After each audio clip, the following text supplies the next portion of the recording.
Bana, Baba Levo B Baba Mijumba this time around amejump in kwenye ukurasa wake wa Instagram na kuweza kupakia post ambayo post hiyo imeonekana kama vile ni dongo kwa mwanadada Zuchu. Na mwanadada Zuchu kama nilivyokusanua kwenye post ambayo imepita ni kwamba ameweza kufuta utambulisho kwamba yupo chini ya lebo ya WCB.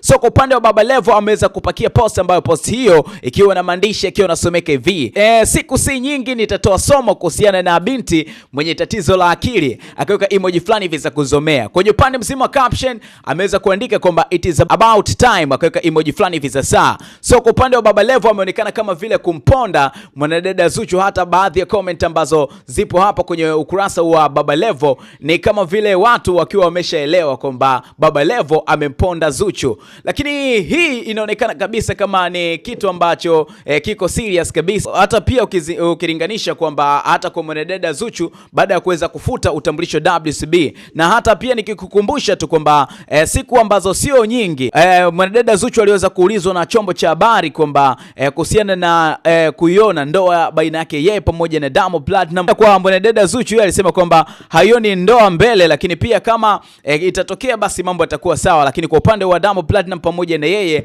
haioni ndoa. Ndo maneno ambayo Zuchu aliweza kuyazungumza kwenye harusi ya Jux pamoja na mwanadada Priscilla JP 2025. So tukirudi kwa upande wa Baba Levo ambaye ameweza kupakia post hii hapa ambayo imekuwa ni kama dongo kwa upande wa mwanadada Zuchu. Nikikukumbusha tu kwa mujibu wa bifu lao Zuchu pamoja na Baba Levo, hata pia kwenye wimbo wa Naringa ambao ulikuwa ni wimbo fulani hivi ambao umebeba ujumbe mwingi sana, aliweza kuonekana Baba Levo kuendelea kumponda Zuchu kwamba ni moja kati ya watu ambao wanadidimiza kazi zake. Kwamba Baba Levo alikuwa ameachilia wimbo, lakini kwa upande wa Zuchu akaupandisha wimbo na wimbo huo ukashika namba 1 on trending. Yani kwamba Baba Levo alikuwa namba 1 on trending. So alivyoachilia tu Zuchu wimbo ikaonekana kama vile ni kwamba Baba Levo ameweza kushushwa kwenye ile namba ambayo alikuwa anaendelea kukimbiza kwa wakati ule. So alionekana kabisa kama Zuchu ni mtu mwenye roho mbaya, kwa sababu angemwacha kidogo Baba Levo aendelee kusubiri pale. Bifu ya Baba Levo pamoja na Zuchu inaonekana kabisa kama kuendelea kupamba moto mdogo mdogo, lakini kwa upande wa Baba Levo pamoja na Diamond Platnumz wao wapo bado wakiendelea ku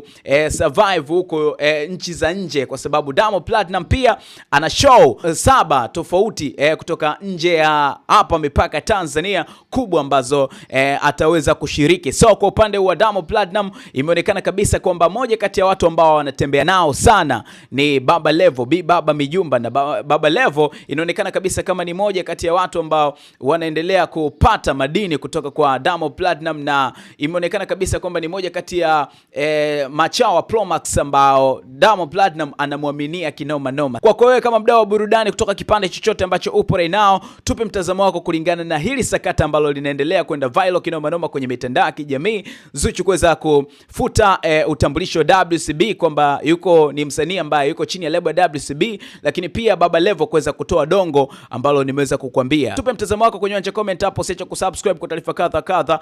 Chao chao.